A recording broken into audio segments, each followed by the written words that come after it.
All right, y'all. Hey, hey, hey. Shout out to all my folks in the internet land. Welcome to another episode of the Hood Talks Podcast. We are live and in person. So for all those who are viewing on Facebook, social media, please make sure you like and share this live. And we finna get into a good conversation today. Yay. So we gonna get into it. I'm gonna go ahead and start because they know me. If you don't know me, my name is Vanna, the host of the Hood Talks Podcast, and I'm excited. Y'all excited? Yes. Okay, panel. Y'all panelists? Yes. Okay. All right. So we gonna go ahead and get into introductions. I'm gonna start with you, love. Tell us who you are, what you got going on, and speak into the mic as much as you can. Hey, everybody. My name is Jasmine. I'm a mother of three. I also, I'm just working in things right now. Savannah, she's a good friend of mine. I met her through mom groups as well. So we've been doing it. I'm real supportive of her. I'm so proud of her as well. So that's me. I'm Jasmine. I'm glad to be here today. And we are so glad you was here, sister, because baby, your voice matters. So I'm excited and glad you're here too. Thank you, love. Shout out to you. All right, come on, Miss Stacy. All right, hello. My name is Stacy Walker, and I am a Loving Hands Doula Services. I am a doula, and recently I am a community healthcare worker. Shout out to Cohort 21. Yes. I also work for a large insurance company where I am very insightful on Medicare and their criterias and guidelines. So I'm here to just share a little bit of information about how that works pertaining to home health care.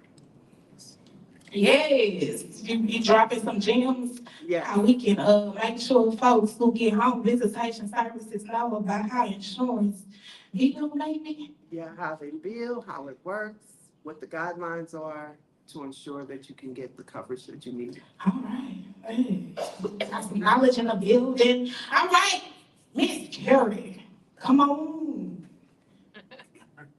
You got it? Got it now. Sorry, it didn't happen a minute ago, but now I've got it. Hi, my name is Carrie Mellentine. I am the Senior Manager of Strategic Initiatives with Generate Health and a whole lot of other things. I'm also a mother to three, a bonus mother to four. We even have a few grandchildren running around. I am a certified doula. I'm a professional, I'm a personal trainer and then a fitness coach, amongst all the other things, but really, yeah, a mom and a person on a mission. Person on a mission. Woo! I know Carrie be trying to give me the workout, y'all. I'm like, no, thank you. My back on TV for a while. I be trying. I can get there. I'm gonna get there one day. I'm gonna get there. Yeah, don't be talking about me on live, y'all. It's all right. We like to keep it real and raw. Okay? I'm gonna keep it real and raw. All right. So we gonna get into it because we got a great conversation here, all right? So we talking about home visitation. And I'm gonna ask a question. However you all feel, who wants to jump in, please feel free. What is home visitation services? Can you define that for me? What does that mean? Okay, Go ahead. so home visitation services is custodial care. Okay, so that's where a home health aide can come into your home. They can help you with bathing, they can help you with cleaning, they can do, sometimes they may do like shopping, anything that you may need, especially if someone is unable to provide those services for themselves. Anybody else want to answer that? Yes. Companionship. That's very important as well. Someone that comes in to help in companionship. Yes. Okay. Yeah, so I'm gonna give a couple definitions, right? So there's some work that's going on statewide about home visitation and defining what home visitation is. So I'm gonna read you that definition, and then if I have time, I'm gonna sort of give you my thoughts and my definition on home visitation. Okay. I was a home visitor for a lot of years, and then I supervised a home visitation program. And so sort of digging in and learning what it is doesn't necessarily always match the state definition, right? So I'm going to read this to you.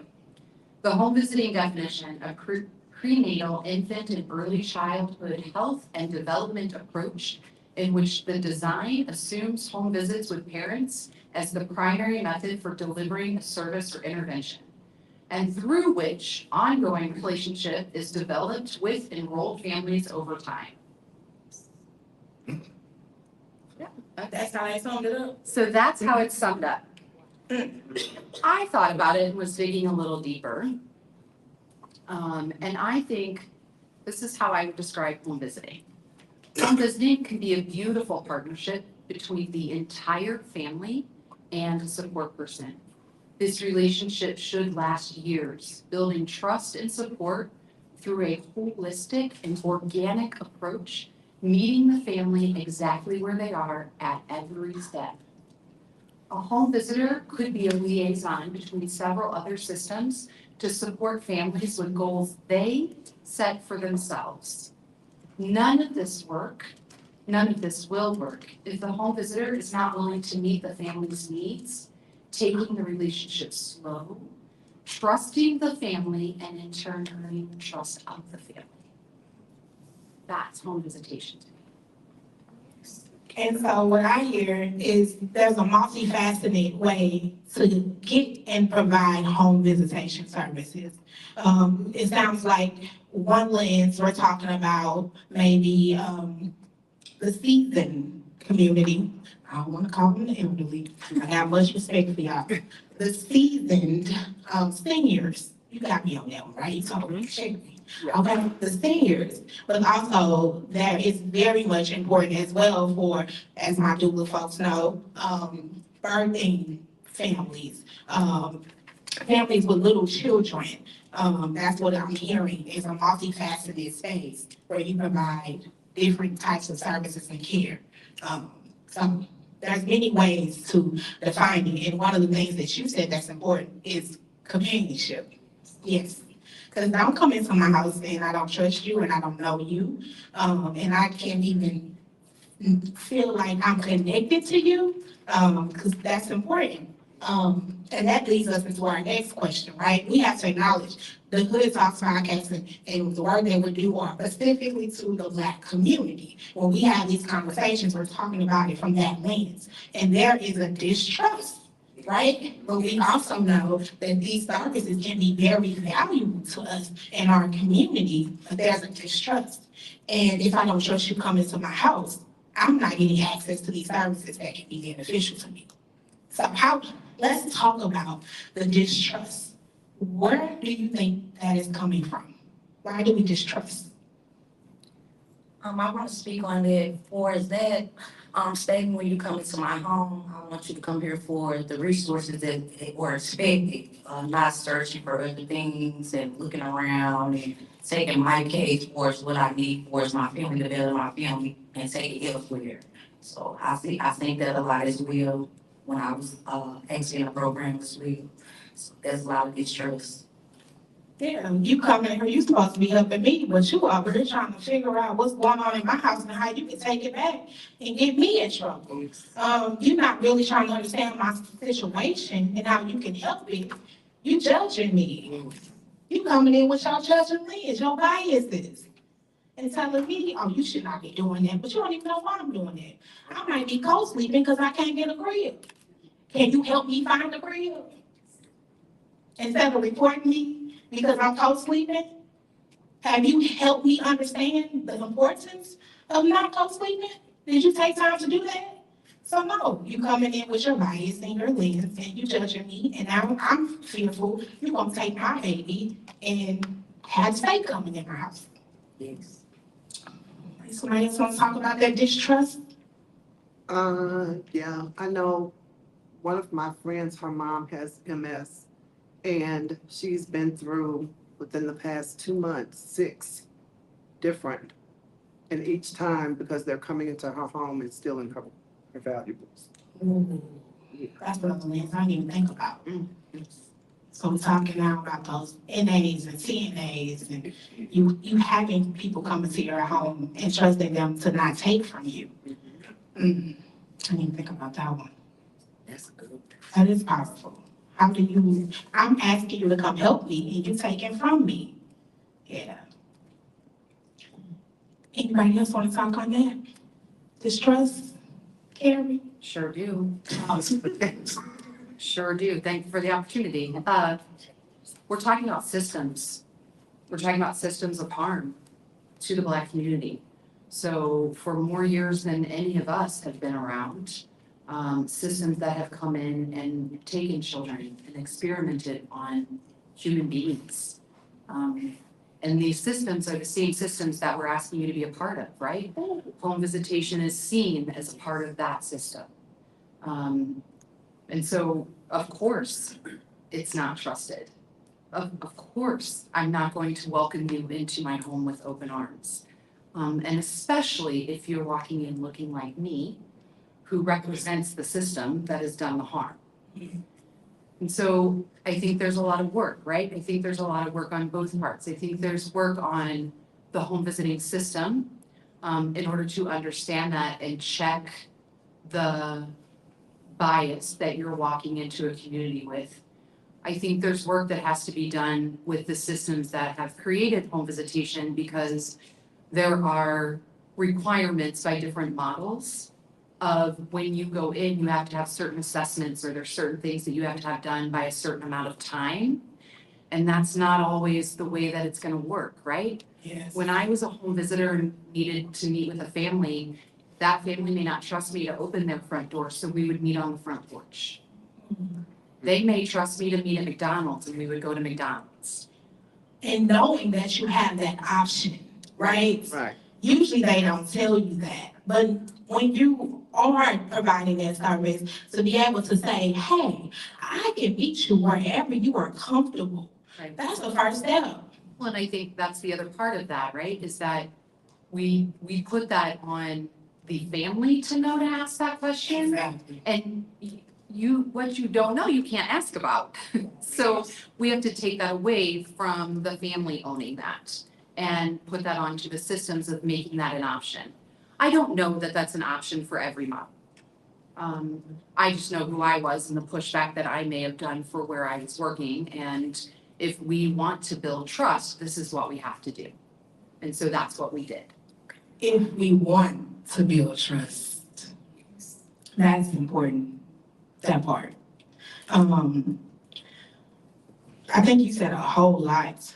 We talk about the history of where the experience of the Black experience and what we've been through. And you again saying and acknowledging that being a part of a system that wasn't even built for us to operate in and then trying to operate in it, exhausting. I said it as a Black person, sorry, I felt it. It's exhausting. Which is why we can't leave those questions up to the Black community to know to ask. We just have to offer. But we still learning the systems. Yes. Right. Because they're always Say it again, what you say? because they're always changing. Because they're always changing. You got the game? Oh, wait, you got to go change it. They got the game. We can't let them, they're getting close. Let's go put it in a book and rewrite it, or not teach them. So they won't know. The game is always a way that when we try to even, and then I'm like, why aren't you catching up? Excuse me? How dare you not be able to? What are you saying? Oh, I'm sorry, I've had a week, so bear with me, y'all. This might be a little personal. This might be a little, that might be a little personal. It's just went a little crazy. Yeah, y'all, bear with me. So, talk about the home visitations. We talked about the distrust. Talk about the stereotypes, right? I think one thing that I'm glad that you did mention is having the expectation that the person who's getting the services is supposed to know how your services operate. Um, and a lot of times we don't know. We don't really fully know. So can we talk about and address some of the stereotypes that's out there about home visitation and the services that's being provided? Yeah, I can speak from a Medicare standpoint. So a lot of people don't understand that there's some, because they have Medicare, that home health is automatically included in it, and it's not. Medicare has a guideline that says the only way that you can get home health care is if, for one, you have another skilled service, meaning you have to have occupational, physical, or speech therapy, some type of therapy, or skilled nursing that's coming into your house. You also have to be homebound, meaning that you can't go out. Otherwise, that's why I mentioned custodial care. They view it as being still custodial care when it comes to home health care. So if you don't meet that criteria, Medicare will not pay. It's not covered at all. And a lot of seniors don't even realize that until they're in need and they call in for me to tell them or go over their benefit. Now, and they see all these commercials saying, hey, you can have your niece or your daughter take care of you. Yeah, that is true if you have Medicaid. So Medicaid is on the state level, Medicare is on the federal level. Okay, so I want you guys to understand that. So Medicaid will pick up where Medicare leaves off. If they don't meet the criteria for Medicaid, they're just out there, they have to pay out of pocket. Okay. And a lot of times, who can pay $12 an hour when I'm already on a fixed income? I didn't even know that. I was some of that. Yeah, it's a lot. It is good to know. Talk about information and the policies, the procedures, the rules. And again, how do you know that information unless you're trying to access care? I'm not going around talking about, oh, I need to know how I'm gonna get home health care when I'm 65, right? I ain't thinking about that right now. If anything, I'm thinking about parents and teachers, that program, and trying to still figure out how to navigate that as a parent, okay? I don't know all that really. Shout out to my parents and teachers, though. She nice, I like her. She didn't judge me, y'all. She did. She saw my wine bottle, and I was a little nervous. I was like, she saw my wine bottle. I want to think, I'm gonna go quick. And to that, again, I keep it real and raw, okay? We gotta have these conversations. This is real and raw. I was like, she saw. And she said, girl, I have days too. I was like, okay. People let me know. We do it. Okay.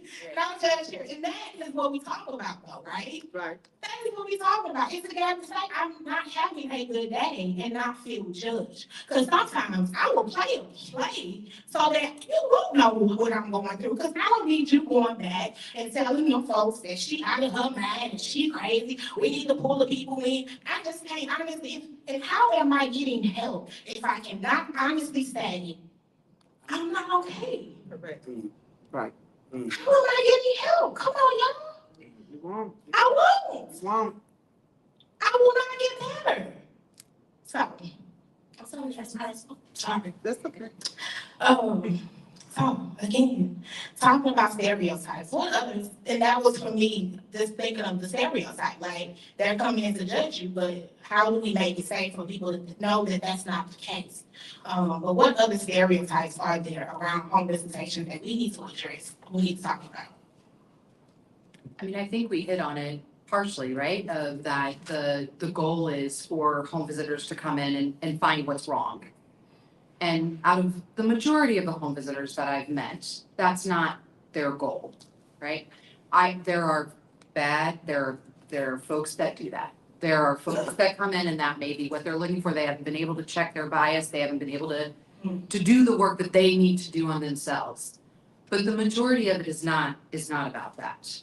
They really are there to be a support in recognizing that home visitation can support and add and wrap around families at their most vulnerable times.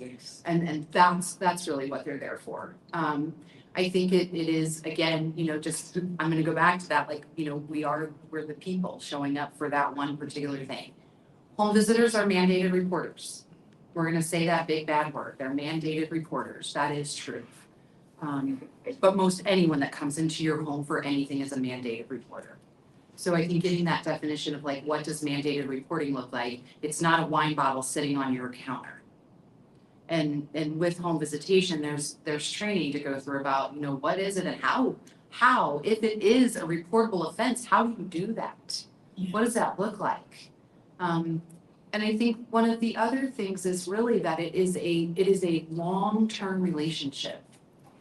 We want to be in with families from the moment they find out they're pregnant until some programs are 3 years old, some programs are up to 5 years of age.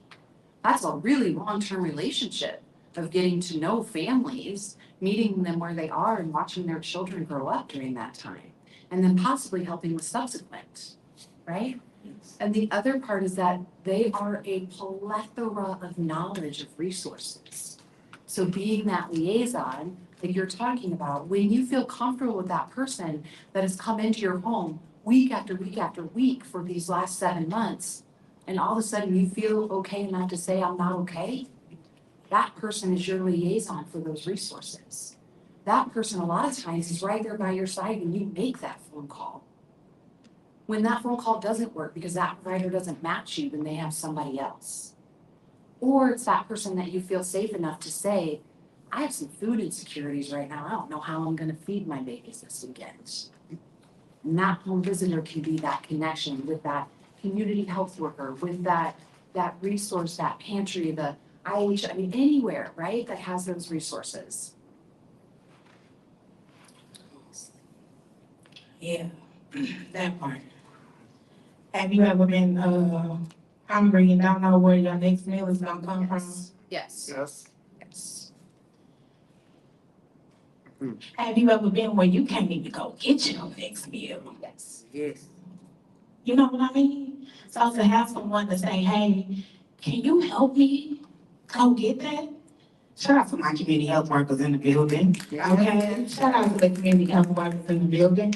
But can you help me? How valuable that is? Shanna, isn't that another myth that I hear often is like, there's these silos. If you have home visitation, then you don't have community health worker. If you have community health worker, you should have home visitation. If you have home visitation, you should have a doula. But really, should they all be working together? Yeah, Like, yeah. You should have a team. That's a whole team surrounding you.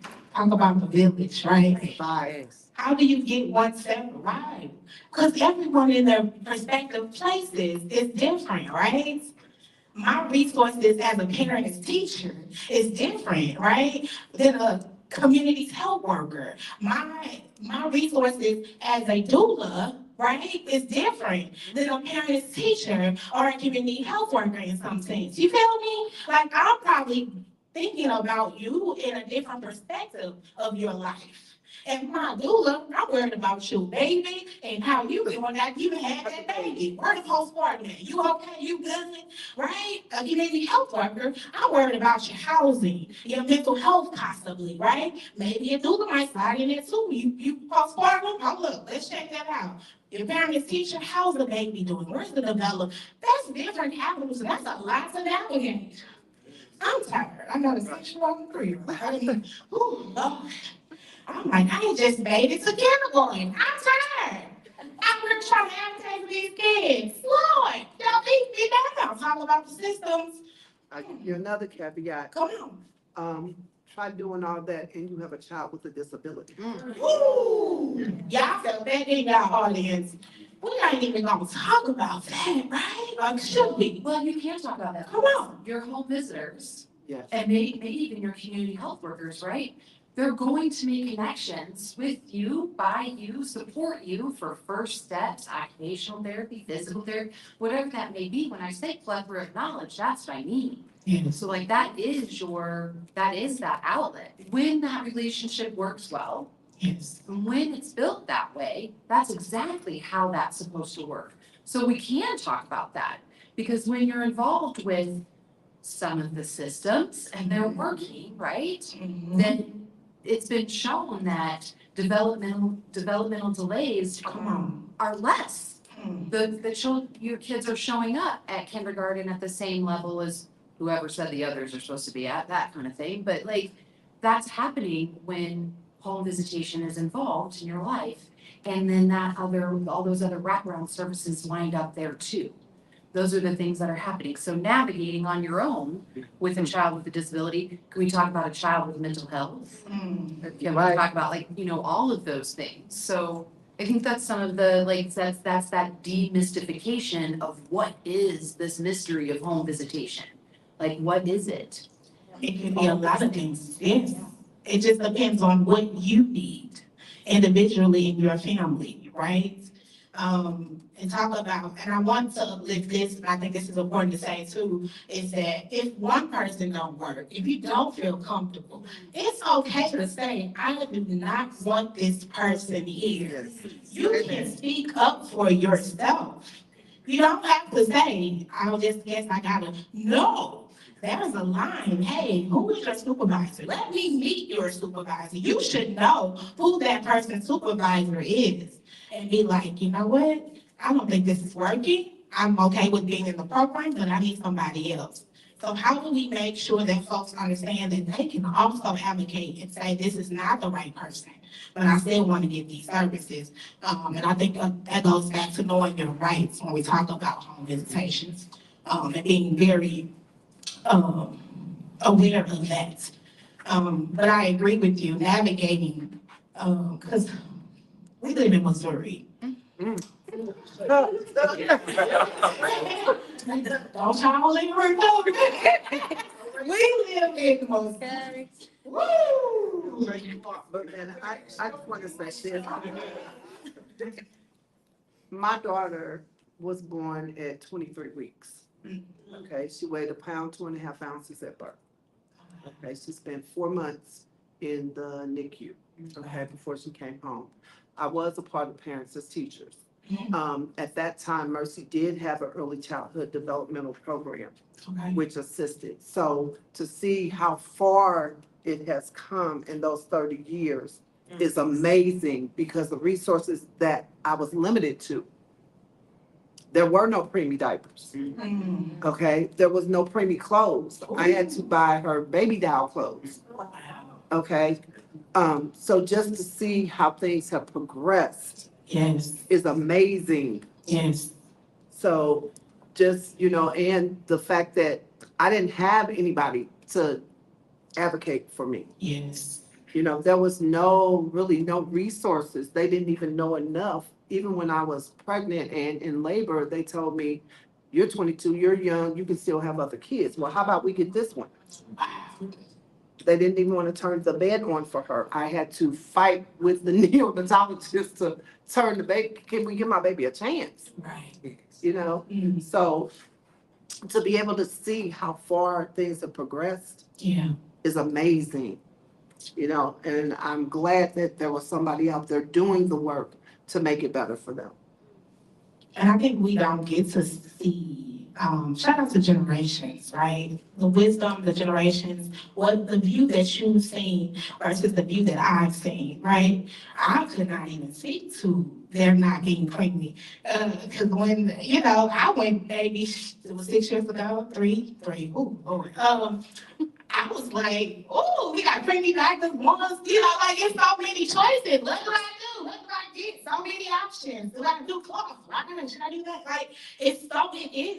But also to see now, even for me, and I'm just like, oh, y'all got that? That was Charles say goddamn, baby, I wish. You could have got me with Charlie and I would have been like, I didn't go bucket it too. Yeah. So it's like, I agree with you that the progression of and the access to the information, I do agree with you on that. And even for me, knowing what I knew when I had my first 6 years ago, which is still crazy to say, until when I had my youngest, 3 years ago, almost 4, there was a difference. There was also a difference in the knowledge that I knew how to birth and birthing. Right. And that was still different. So I think what it is, when we talk about anything, is the information and the access to resources. And if anything, getting connected to people who have information and resources. So if it is a community health worker, if it is parents and teachers, if it is a doula, anybody that has some information and knowledge that can help you connect to these resources is so important. And I don't think we talk about that enough because there, as bad as it is out here, there is so much information and so many resources. And I can't stress that enough. There is. And I know, shout out again to my community health workers, I know navigating it is a lot.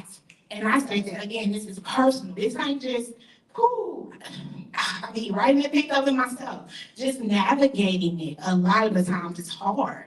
And for can you imagine having someone who can come into your home and help you fill out an application versus you having to go to the WIC office or the work office? I hated them offices. I want to sit here, my baby crying, y'all got me here for hours, but to have somebody that can come with you at your house in the comfort of your own home, while you cuddle your baby and help you complete an application that's gonna help you get some food on your table, that's gonna help you get some insurance. You know what I mean? Like even just being able to go to the doctor online, like, whew, I was so happy for telehealth. Thank you, Robert. I'm just saying, like, trying to drag babies, and during COVID, they was telling me I couldn't even bring my babies to the doctor with me. Who gonna keep them? Where the child? Don't get me started on child care. Where the child care at? What am I supposed to do? What am I supposed to do? So, home visitation. Come to my house if you make me feel comfortable enough. But that is so accessible. If we can get more people to understand how important this is and do this right, how impactful this service can be for our community. Because a lot of times we don't have the transportation. That's the major. Come on, Pamela. Well, That's the there's, major. so, Transportation. yeah, transportation, and I know there are some home visiting organizations that help, that will actually put you in their car. I did this as a home visitor. You can get into my car and we can go to the WIC office. We not only go to the WIC office, but once you go to the WIC office, can we talk about trying to get all the WIC things on the bus or in the transportation or in an Uber with your babies? So we just went ahead and went to the grocery store afterwards. Come on. Like that was our visit. We went to the grocery store afterwards and then we carried the groceries into the house. And so, yeah, I just breaking down those barriers, like any and all of those barriers. That's what home visitation is. That's what it is. And in the state of Missouri, we're really, really lucky because we have a beautiful tapestry of different home visiting services to choose from. So if parents as teachers is not your cup of tea, there is another one. Yes. And if that one isn't your cup of tea, I promise you there's another one. And so that is something that we are really lucky to have here because in neighboring states, that's not how it goes. Generally speaking, their state has chosen a model that everyone is going to be offered. So that also feels like breaking down some of those barriers. Because you get options. You have options. It's voice and choice. It is. Yeah. Anybody else want to speak to that? Just like being able to have home visitation services and how impactful they can be? I just want to know how, so with those, I'm playing devil's advocate. With those services, how are they paid for? Come on now. Oh, is that my turn? Yeah, it's your Okay. turn. It's your turn. Homestead services are voluntary and free. They're free to community and they are voluntary. Nobody can tell you you have to accept home visiting services. The big V. I just want to say it one more time to drive it home. They're voluntary and they're free. So they're paid for, generally speaking, organizations go after grants or federal money or, state money or so on and so forth. And there are things that are wrong with that too, because that's another system. So when those home visitors come into your home and they have a pile of paperwork that is this big, and they say to you, I've got to fill this out. It has everything to do with keeping their doors open and being able to continue their services. So I think that's one of those things, if we could get rid of that mystery in community also and with families, that like, that's not what the home visitor wants to do. They don't want to fill out those 35 pages of paperwork with you. That is not what they want to do. But in order for them to be able to keep coming, they have to, because it's a box that has to be checked by their funder. And so that's just part of that game. Let's talk about the policy. It's about politics, it's about policies, about big and little p. And so, yeah, like I said, to keep those doors open, they have to fill them out. So I used to say to my families, hey, this isn't what I want to do, but for the next 2 visits, I'm gonna spend with you filling out paperwork. Cool? We all right with that? Is there something else that we need to talk about before I fill these out, or we need to do on our first visit? Because then I'm gonna go back and I'm gonna tell them I'm not gonna be able to get this done because family needs to go here, there, otherwhere, and this is what we need to address. And then we'll fill out the paperwork. But just part of that, right? Like, Yes. yeah. Because if you think about it, if you come here with a stack of paper, I'm gonna be like, oh, wait a minute. I'm already on the fence. Right. The first couple of visits, you ready to throw some paper at me? Hold on. And asked you how you're feeling. How you feeling in the last 7 days? So I don't know you. I feel great. I feel great. I felt great yesterday and I feel great today. Thank you. Because I don't know you. Because I don't know you. I don't know you. You're not finna get the truth. Right. I don't know you. And I'm not yet ready to tell you because I don't know what your agenda is. Right. You gonna have, so we gonna need some of these home visitation services to rethink their models, right? You gonna have to come in and help people feel safe. I think you rethink the approach. Oh, The models work. it's the approach. I think it's the approach. So when somebody shows up at your house with a whole pile of paperwork, what does that say to you? It says you're not important, let's get these boxes checked and then we can move on. So it's about the approach. So I think that has to do with when we talked about like demystification, right? Or trust, or one of your other questions about, some of the work that home visitors need to do, and then being transparent. I think my family's appreciated the fact that I was just transparent. Like at some point, I gotta get this done. I'm sorry about that, but I've gotta get it done. So just being transparent about it. I agree. Transparency is of importance, very important, especially going into spaces where you don't know who folks are. You have to be transparent. Even if I think, this is on a bigger level than just talking about home visitations, but when people show up in community and be like, well, I don't know how to engage with community. How do I do that? What do I say? Be transparent. Just be honest. Say why you're here. Say what you're trying to do. And be honest about that. Hey, I'm here for a short amount of time. I'm not here to stay long. I'm trying to do this. This is what I want to do. This is how I want to do it. Are you okay with that? Do I need to do this a different way? How will make you comfortable? Do I need to do this a different way? Do I need to do this a different way? That's hard to ask, ain't it? Because you coming in with your agenda. Yes. And you want to do it your way. You ain't even worried about the way that's better for me. I'm sorry, I'm still. Cause I gotta get the job done, man. Yeah. Because I gotta check this box. Right. I gotta get this funding. Ooh. Okay. I know. I gotta get this funding. Yeah. We gotta check this box. We don't have time for you to figure that out right now. Did you do this? What are you doing? What are you doing, Sarah? Wait a minute. No, we're not worried about that. We should be worried about this. Well, this is making her comfortable. We don't care about it. What are you doing about this? Right? Sometimes feel It's so sad. And we sometimes, I think too, I tell people, we have to understand that a lot of times it's not the people that's providing the services, it's their supervisors. Yes. Woo! You felt that? Amen. You heard that? Yes. Hey, you speak too much truth, baby, they start to cut you off. They watch you. I'm gonna be fresh. What they watching? But yeah, it's usually not the person who's providing the direct service. It's usually the supervisors, Managers. the managers, the upper ups, the execs, who ain't got no idea of what's being done at the bottom here. They can't even touch it. Give them one day in the field. Y'all remember that show where they was sending the big bosses down to work? I forgot the name of that show. Undercover bosses. Look at that. They hate undercover bosses. They used to send them people that they couldn't, I can't do a pizza. Like, you the whole league and you own the company, you don't know how to make a pizza. Not a clue. But I done told you how to do it, right? What? Oh, sorry, Tommy. I always mention, Faster. she said it looked bad. She said it faster. That's what I was telling you. One day, Yes. go ahead, sis. I did want to mention, when you do right all the time, you don't have to worry about who's watching or looking.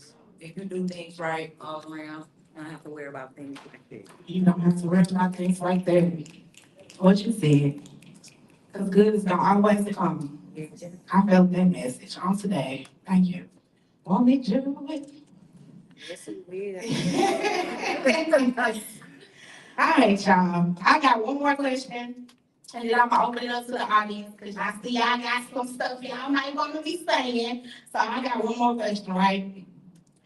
How specifically, when we talk about home visitation programs and services, how can they improve how they engage directly with Black community?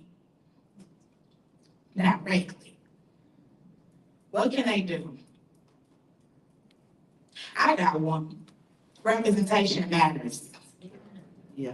Woo. Ooh, I don't know if I should say it today, though. that would be.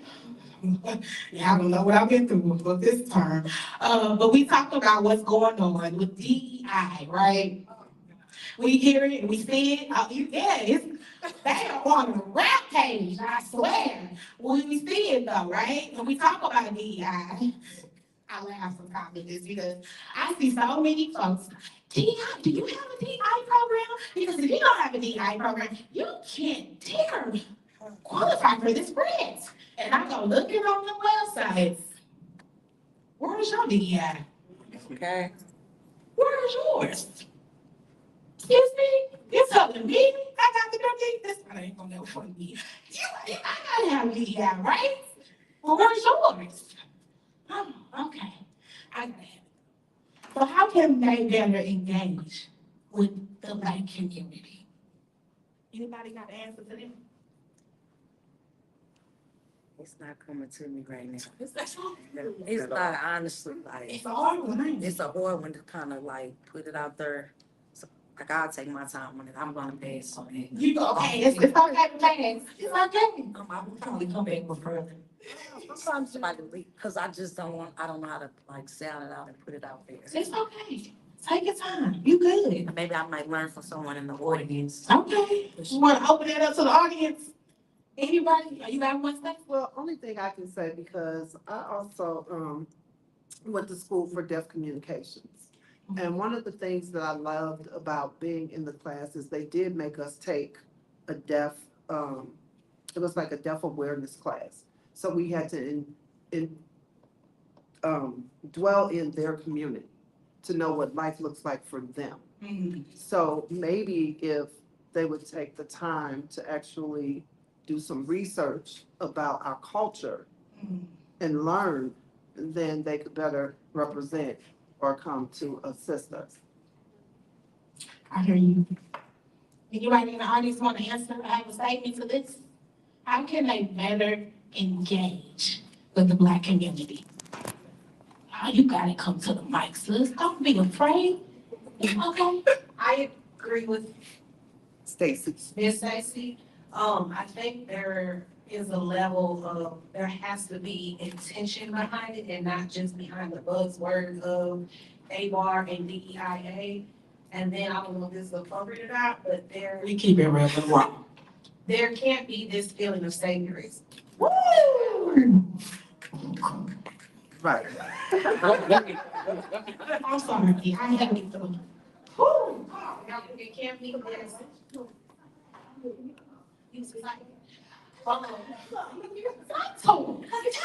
It can't come from a place of secularism. It has to come from a place of like, of humanism, of how can I help this person?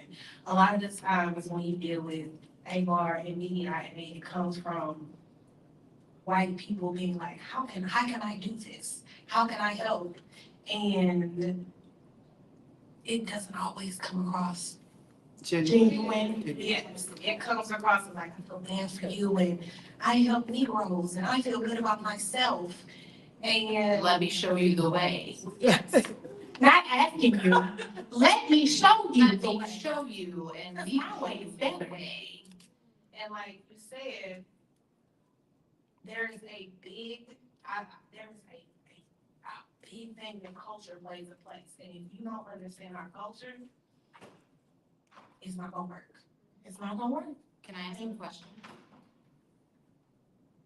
Because I think it would take a really long time to understand your culture. Could it be about the learning about your culture and the respect? And do you see where I'm going with that? Like, I think. I see where you're going, and I don't think it's something that's going to like, you can read a book about Black people, but the example that I'm giving is an issue at my child's school is, I'm not gonna get into all that, but the example was that I had to tell a white parent, your experience is different than mine. You think that school is great and that's fine, but your viewpoint is different. So for instance, there was an activity where they were doing something kinesthetically with animals, and my daughter was like, I don't play monkey, I don't do monkey, I don't play monkey. Well, a white child doesn't have a concept of that because that white child doesn't know the historical context behind that. So as much as you want to send your child to this diverse school, you need to understand why my child's experience is different than yours. So it's not, I think for me, my thing, we haven't had that experience because you're not going to, because your lenses are different. Right. So it's really about empathy and about understanding your privilege and understanding how you view the world completely differently than we do, because I have to set my child up in spaces and places differently than you, right? Because I don't have a choice. Facts. That was. Right. And I agree, you could never understand my experience. Because you would never ever live my experience, even though that's what they're afraid of. I think we gonna be like, you go flavor it out. Oh, wait, I'm sorry. So I think it's first off, I'm just loving this, okay? Shout out to the Hood Talks. I think part of our cultural experience as Black people is to feel. Like we actually embrace our emotion, and that's an expectation that I think we have for other cultures, regardless of if that's true or not. So like, when we think about organizations, we want everyone in our organizations to like us and care and be empathetic.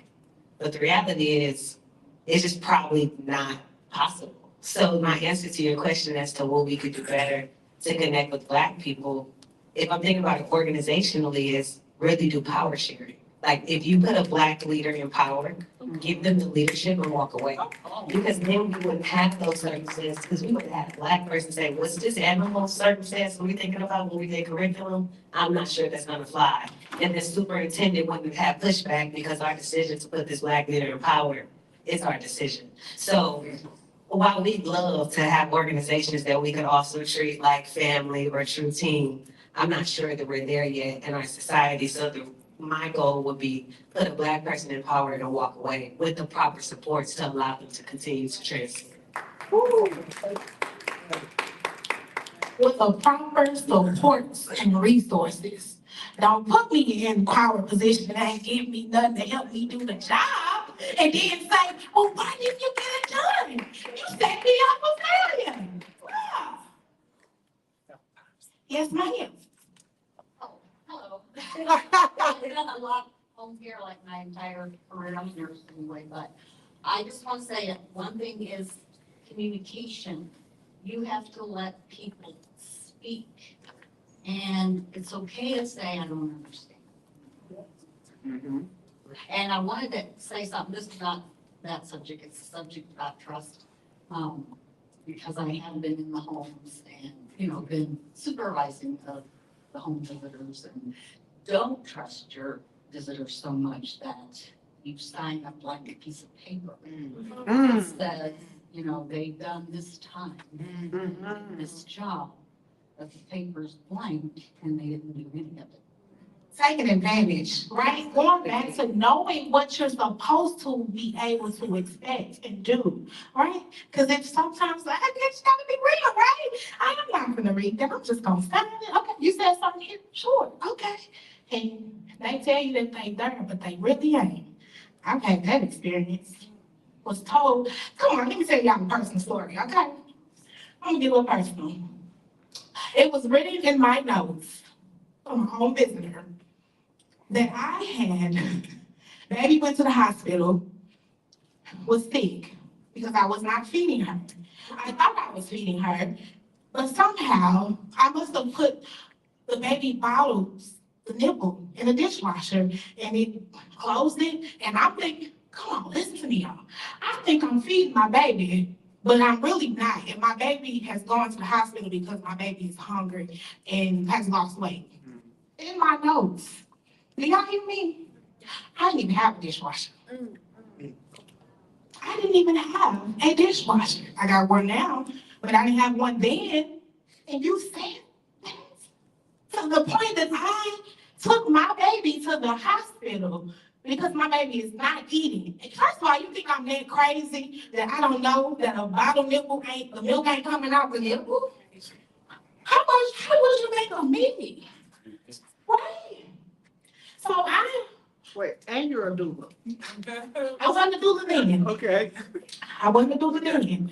But I'm still a mama, and you would think that I've been feeding my baby with a nipple this long that she losing weight, and I'm not sick. The bottle, could the bottle still be full? Come on, y'all. Make it make sense.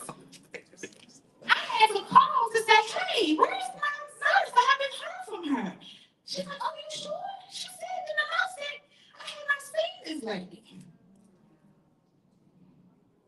So if this happens to me, as someone who advocates in the world, I can only imagine what is happening to other folks. So when we talk about the responsibility of knowing, but we kind of push back too, because these organizations need to do better. Like you said, Carrie, take it off of me, because I'm also dealing with life. Take it off of me. Organizations, are you really checking your notes? These notes that folks are writing? Yes, ma'am. Come on. I'm glad to see this. This is something else for me because I don't have maybe my little people are big people now. And so when I was coming up and I saw this coming up, there was no type of awareness of cultural competency and all of those things like that. So I took my kids out of school and I had them in school with me.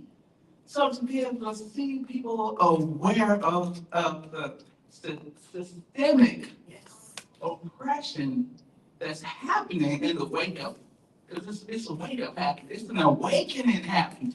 I've been all over the place in this hood today. People are feeding each other. That's it. You know what I'm saying? You got a cracker, I got a crumb. We put it together and make some type of mush to eat off of it.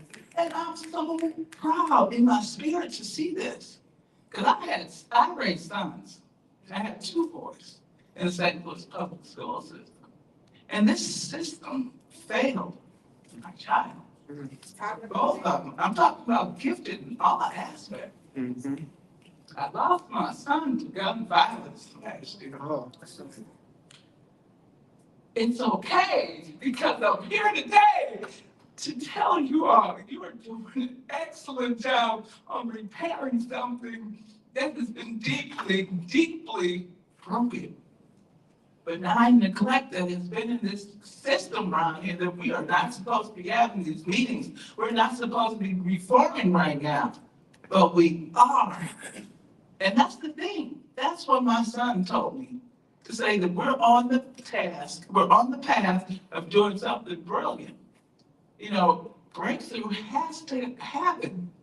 I have to go through that dark period, because in the dark there's light. And right now, right in that step, we're in that building stage right now. I'm so excited to see people understanding that the system has been broken for too long. But there are people that are wanting to mend and put it back together. We do not have to people to provide what is already within us.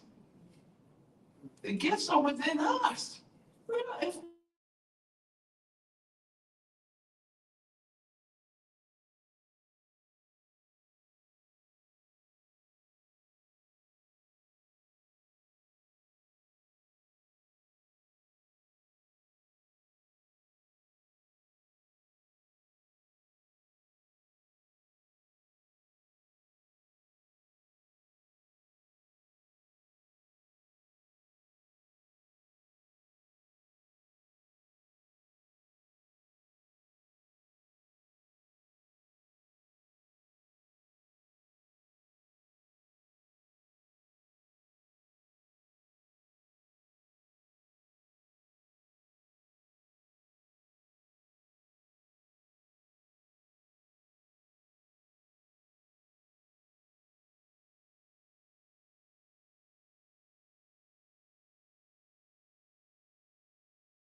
Or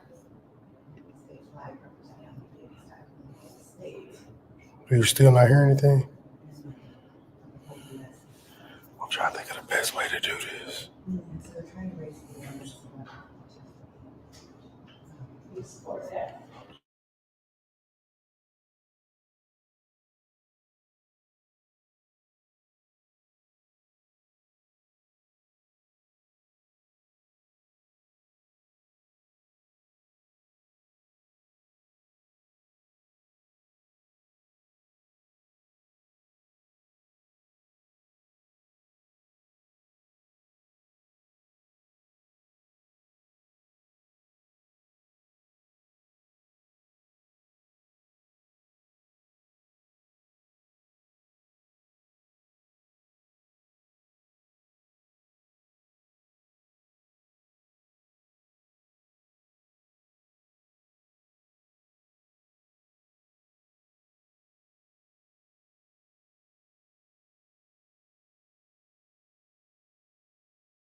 these gatekeepers. We're not gonna do that today. I ain't gonna keep y'all that long, because baby, we can go all night. I'm gonna sit on that one.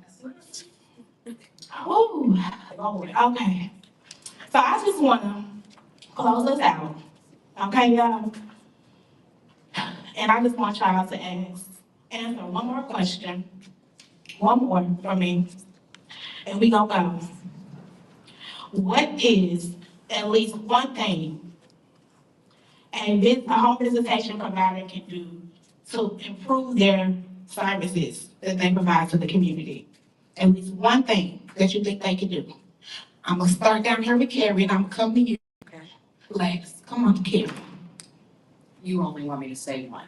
Say at least one. At least We got time for one. I understand. Maybe you should have started with me. I think I said it before, and what you just said.